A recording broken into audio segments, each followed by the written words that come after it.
کر سکتے ہیں کرے، جتنا ظلم کر سکتے ہیں کرے۔ ایک بات یاد رکھے، میرے دل میں جو آپ کے لیے نفرت ہے یہ آپ کی امانت ہے، اور یہ نفرت اپنے سینے میں اپنے آنے والے نسلوں کو ٹرانسفر کروں گا۔ آپ یہ غلط فہمی میں گئے ہیں، آپ اور عوام کے درمیان فاصلے مٹ چکے ہیں، آپ کی عزت ختم ہو چکی ہے، آپ کی ڈر ختم ہو چکی ہے، اور ہمیں یہ دھمکیاں نہ دے۔ میں آپ کو چیلنج کرتا ہوں، جس دن خان صاحب نے دوبارہ حکم دیا، اور میں اس دفعہ آپ کو بتاتا ہوں، جب اکتوبر میں ہم جا رہے تھے تو ہم ریاست اور ریاستی اداروں سے یہ ایکسپیکٹ نہیں کرتے تھے جو ہمارے ورکر کے ساتھ ظلم ہوا، جو جبر ہوا، تین دن اس کو بھوکا رکھا گیا، 36 گھنٹے پولیس وین میں رکھے گئے، 40 بندے ایک چھوٹے کمرے میں رکھے گئے۔ ہم آپ سے ایکسپیکٹ نہیں کر رہے تھے۔ جب ہم نومبر میں جا رہے تھے تو ریکارڈ پہ ہے، میں نے اپنے دوستوں سے کہا کہ وہ لوگ جائے جو جبر برداشت کرتے، جو ظلم برباد سکتے۔ ہمیں آپ سے یہ امید نہیں تھی، ہم ریاست کو نہ سمجھ رہے تھے، ہم آپ سے یہ امید نہیں تھی کہ آپ اتنا ظلم کریں گے۔ آپ نے ہم پہ گولیاں چلائی، مجھے اپنے آئینی حق، جو میرا آئین مجھے حق دیتا ہے کہ میں پرامن احتجاج کروں، آپ نے اس پہ گولیاں چلائی۔ ریاست ایک زمین کا ٹکڑا نہیں ہوتا، ریاست کے آئین ہوتا ہے، قانون ہوتا ہے، اور میں آپ کو بتاتا ہوں، اگر آئین مانوں گے تو میں مانوں گا، اگر آئین پہ آپ عمل نہیں کرو گے تو مجھ سے بھی یہ امید نہ رکھے کہ میں عمل کروں۔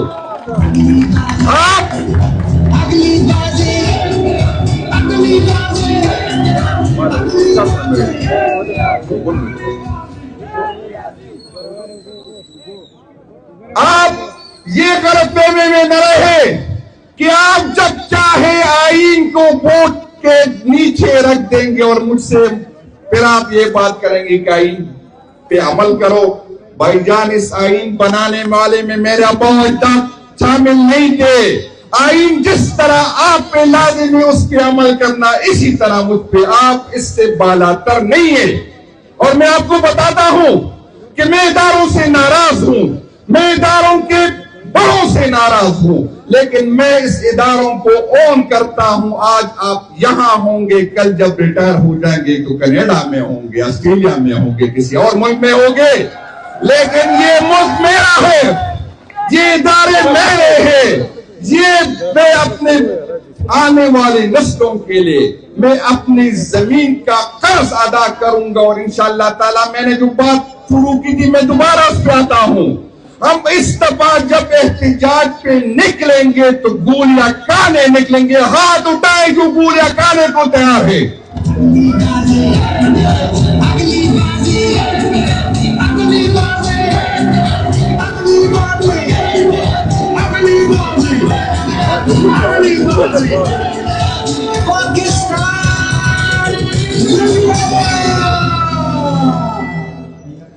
اور ایک پرامن جلسے پہ احتجاج پہ گولیاں برسانے والوں جو ہمیں تانے دیتے ہو کہ ہم بھاگ گئے، بھائی جان تاریخ گواہ ہے کہ کون بھاگا تھا اور کب بھاگا تھا، یہ بات ہم سے نہ کرے۔ ہم آپ کا مطالعہ پاکستان پڑھنے والے نہیں، ہم عمران خان نے جو مطالعہ پاکستان ہمیں پڑھایا ہم وہ ہے۔ ہم آپ کی تاریخ کو درست کریں گے۔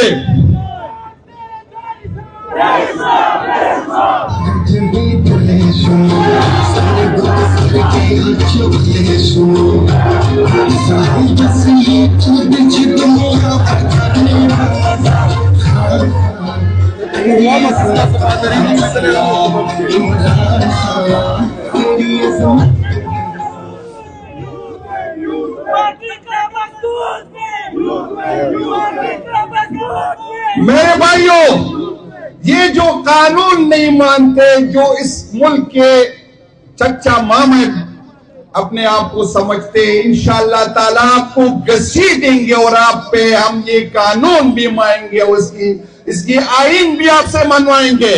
یہ غلط فہمی میں نہ رہے، وہ دور گزر چکا جب لوگ آپ سے ڈرتے تھے، وہ دور گزر چکا جب لوگ آپ کی اس پہ آپ نے اپنی ریسپیکٹ خود ختم کر دی. آپ نے ہم پہ جو ہے چوروں کو مسلط کیا.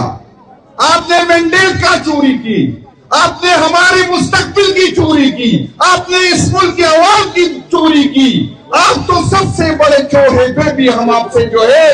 لیکن میں ایک آپ بتا دوں, یہاں پر یہ بات ہوتی ہے کہ پاکستان تحریک انصاف اداروں سے بات کرنے کی قیادت کہتی ہے. میں کہتا ہوں بالکل ہم اداروں سے بات کرنے کی ہماری خواہش ہے, لیکن ہماری کمزوری نہ سمجھے.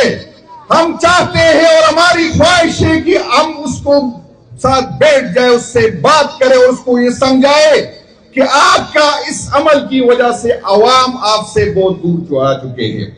آئین نے آپ کی جو حدود متعین کی اس میں رہے, اس میں آپ کا بھی فائدہ ہے اور ہمارا بھی فائدہ ہے, ہماری آنے والی نسلوں کا فائدہ ہے. آپ غلط فہمی میں نہ رہے, آپ اس غلط فہمی میں نہ رہے کہ ہم خاموش رہیں گے. ہم اس لیے خاموش اور پرامن ہے کہ ہماری قیادت نے ہمیں کہا ہے کہ پرامن رہے, اور جس دن ہماری قیادت نے ہمیں حکم دیا تو یہ جو 9 مئی کا ڈرامہ آپ کو کرتے ہیں آپ لوگ, میں آپ کو بتانا چاہتا ہوں کہ اس دفعہ اگر ہم نکلے تو آپ کو ہم مذمت کے قابل نہیں چھوڑیں گے. میرے الفاظ یاد رکھیں, کوئی یہ غلط فہمی میں نہ رہے. ہم آپ کی فائروں پہ تھوکتے ہیں, آپ کی جیلوں پہ تھوکتے ہیں انشاءاللہ. اور میں آپ کو بتاتا ہوں یہ آپ کے جو پرانے ہتھ کنڈے ہیں, کیا فائلیں نکالتے ہیں, FIR کاٹتے ہیں, ویڈیو لاتے ہیں. بھائی جان میں تو ڈرتا ہوں آپ لوگوں سے, میں فیملی والا. یہ پیچھے جو میرے دوست ہیں اس کے ساتھ کیا کرو گے؟ اس کے تو فائلیں نہیں نکال سکتے, اس کی ویڈیو نہیں نکال سکتے, اس کو بچوں سے بلیک میل نہیں کر سکتے. آپ برداشت نہیں کر سکے گے اگر ہم سامنے سے ہٹ گئے. یہ جو یوتھ میرے سامنے کھڑے ہیں, اگر یہ کل میری جگہ کھڑے ہو گئے, یقین کرے برداشت نہیں کر سکو گے, بہت مشکل ہوگا. اور آپ جو کہ آپ کی یہ غلط فہمی ہے کہ ہم عمران خان کو ختم کر سکیں گے. بٹو ایک جنریشن کا لیڈر تھا, ابھی تک کتنی مارشل لائی آئی, آج تک آپ بٹو کو ختم نہیں کر سکتے. عمران خان 3 جنریشن کا لیڈر ہے, آپ کیا باقی اس کو ختم نہیں کر سکتا.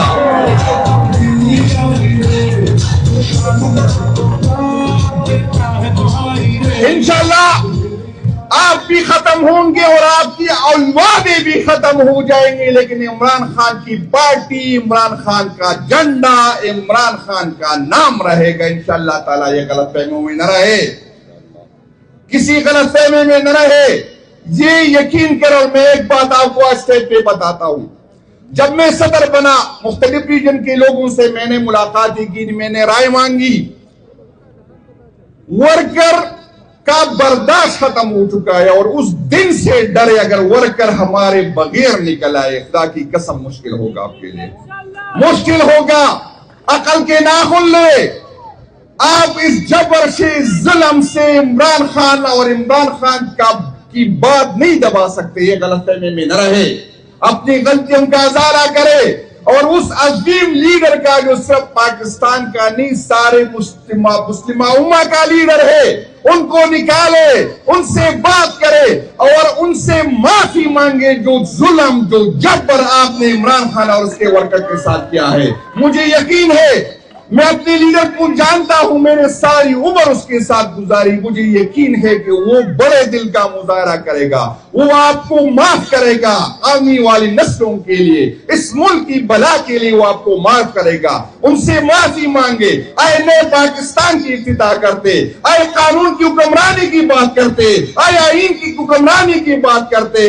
اور میں آپ کو آخری بات یہ بتاتا ہوں, ہماری صبر کا مزید امتحان نہ لے, ہماری برداشت ختم ہو سکتی ہے, ہو چکی. یقین کرے ابھی اسٹیج پہ جو میں بیٹھا تھا سارے ورکرز یہ کہہ رہے تھے کہ خان کا انتظار ہی نہ کرے, خان کا انتظار ہی نہ کرے. ورکر کو دوبارہ کہے کہ آؤ چلتے ہیں, جس نے گولیاں چلانی ہے چلا لے, جس نے مارنا ہے مار لے, جس نے ڈیل میں ڈالنا ہے ڈیل لے. انشاءاللہ تعالی ڈاکٹر صاحب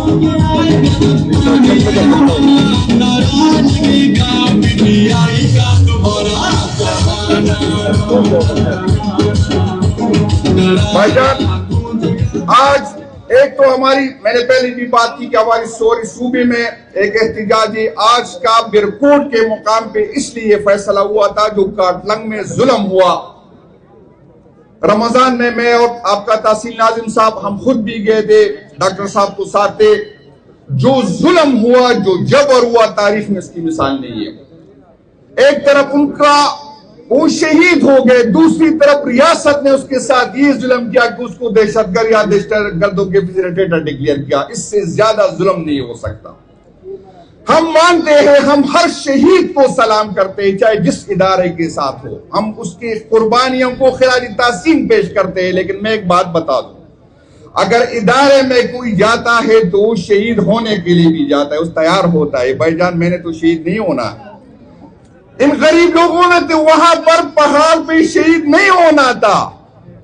آپ جب شہید ہوتے ہیں ہم آپ پہ فخر کرتے ہیں، آپ کو سلام کرتے ہیں، لیکن آپ کو تو جھنڈا ملتا ہے، آپ کو تو شہید پیکج ملتا ہے، آپ کے بچوں کا تو خیال رکھا جاتا ہے. لیکن میں جو 3-3, 4-4, 5-5 لاشیں ایک گھر سے اٹھاتا ہوں، نہ مجھے سلوٹ ملتا ہے، نہ مجھے پاکستان کا جھنڈا ملتا ہے، نہ مجھے شہید ڈکلیئر کیا جاتا ہے، تو یہ مزید نہیں چلے گا.